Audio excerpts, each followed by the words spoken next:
Bismillahirrahmanirrahim.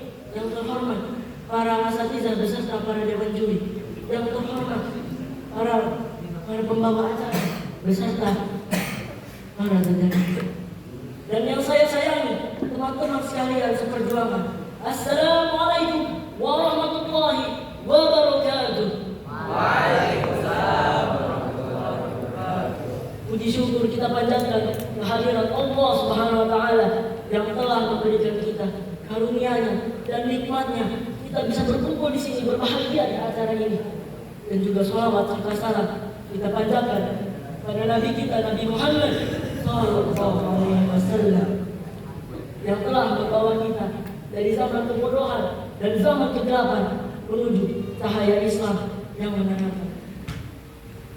Beserta umatnya, beserta keluarganya, juga sahabat-sahabatnya yang selalu istiqomah hingga akhir zaman. Amin ya rabbal alamin. Hadirnya saya di depan kalian ini hanyalah untuk menyampaikan sepatah dua patah kata, namun mungkin bisa berubah sedikit hidup kalian tentang muraqabatullah. Muraqabatullah adalah keyakinan seorang hamba bahwa Allah Subhanahu wa taala Maha mengawasi gerak-geriknya dan Maha mengetahui segala sesuatu tentang dia, baik lahir maupun batin. Dan dalam firman-Nya yang berarti, dan kami lebih dekat kepadanya daripada urat lehernya. Quran surat Qaf ayat 16. Para hadirin yang dimuliakan oleh Allah Subhanahu wa taala, ketahuilah kalau seseorang hamba benar-benar meyakini bahwa Allah Subhanahu wa taala Maha melihat lagi Maha mendengar segala sesuatu yang dia perbuat, niscaya keyakinan itu akan menjelma menjadi perasaan selalu dalam pengawasannya, kapanpun dan dimanapun juga. Perasaan itulah yang perlahan-lahan dan pada gilirannya akan mengantarkan hamba-hambanya untuk melakukan amal-amal terbaik dalam kehidupannya. Bukankah salah satu tujuan dan hikmah diciptakannya manusia adalah untuk menguji siapa di antaranya yang lebih baik amalnya, yang lebih berkualitas amalnya, seperti firman Allah Subhanahu wa taala, "Alladzi khalaqal mauta wal hayata liyabluwakum ayyukum ahsanu amala wa huwal azizul ghafur." Yang menciptakan mati dan hidup untuk menguji kamu, siapa di antara kamu yang lebih baik amalnya, dan dia maha pengampun lagi maha perkasa. Para hadirin yang dicintai oleh Allah Subhanahu wa taala, dengan sifat muraqabatullah ini akan munculnya sifat ihsan di hati-hati seorang hamba, yaitu merasakan kehadiran Allah Subhanahu wa taala, dan dengan itu, dengan merasakan kehadirannya, ia akan selalu berbuat baik dimanapun dan kapanpun.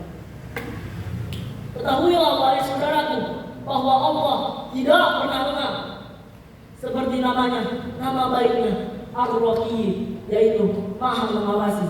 Dari nama itu kita bisa mengetahui bahwa Allah tidak pernah lengah untuk mengawasi ciptaan-ciptaannya. Ia mengetahui rahasia hati, rahasia alam, dan setiap jengkal perbuatan dari hamba-hambanya. Dan seperti firman-Nya, dan dia mengetahui pandangan mata yang khianat dan apa-apa yang tersembunyi di dalam dada. Quran surat Ghafir ayat 19. Dan ditambah lagi, muraqabatullah adalah bagian yang sangat penting di bulan yang saat ini akan kita hadapi, di bulan yang saat ini sudah berada di depan mata, yaitu bulan yang dimana pintu-pintu surga dibuka, pintu-pintu neraka ditutup, dan dibelenggunya para setan-setan, yaitu bulan yang mulia, bulan suci Ramadan. Dalam bulan ini, sikap muraqabatullah lah yang menjadi sifat utama. Dikala seorang hamba bersembunyi dari pandangan orang lainnya, namun ia tidak bisa bersembunyi dari pandangan Allah Subhanahu wa taala yang Maha melihat lagi Maha mengetahui.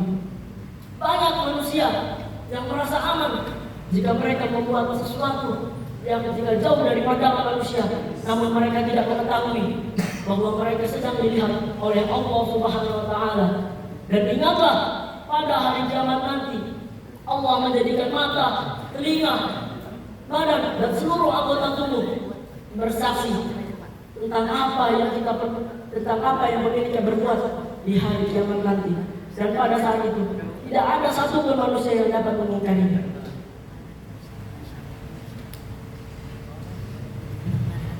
Seperti itu, wajarlah jika balasan yang diberi oleh Allah Subhanahu wa taala adalah ganjaran yang sangat besar jika kita menanamkan sifat muraqabatullah di dalam hati kita. Karena perbuatan itu sesuai dengan apa, dan balasan itu sesuai dengan perbuatannya. Al-jazaa'u min jinsil amal. Mengakhiri pidato saya yang singkat ini, saya akan mengucapkan sedikit ucapan. Ingatlah wahai saudaraku, kegagalan bukanlah akhir dari perjalanan, tetapi kegagalan adalah tempat pemberhentian dan tempat pembelajaran untuk seseorang menuju di masa depan. Sendiri dan tanpa kekasih. Nama saya Rizky Wahal Azam. Sekian, terima kasih.